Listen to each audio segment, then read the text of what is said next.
ఆంధ్రప్రదేశ్ హోంమంత్రి వంగలపూడి అనిత గారికి ఏమాత్రం మనస్సాక్షి ఉన్నా తక్షణం రాజీనామా చేయాలి ఆమె పదవికి.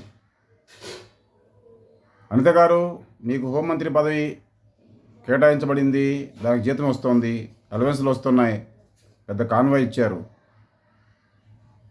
ఇవన్నీ మీకు ఇచ్చింది లేని సంక్షేమాన్ని ఉన్నట్టుగా చూపించడానికి కాదు. రాష్ట్రంలో దరిద్రం ఉంది, నిరుద్యోగం ఉంది, పేదరికం ఉంది, అత్యాచారాలు జరుగుతున్నాయి, హత్యలు జరుగుతున్నాయి. ఇవన్నీ కళ్ళ ముందు మీకు కనిపిస్తుంటే సంక్షేమం పొంగి పొర్లిపోతుంది రాష్ట్రంలో అన్నట్టుగా మాట్లాడుతున్నారు. కనీసం మనసాక్షి ఉండాలి. రెండో అంశం, మీకు హోంమంత్రి పదవి ఇచ్చింది జగన్మోహన్ రెడ్డి గారిని దూషించడం కోసం మాత్రమే కాదు.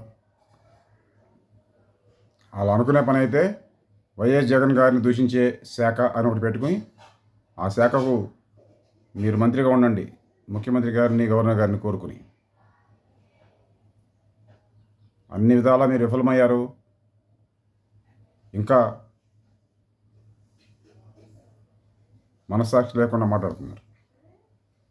మీరు విఫలం కాలేదనుకుంటే చెప్పచ్చు, మేము చర్చ సిద్ధంగా ఉన్నాం. విఫలమయ్యామనుకుంటే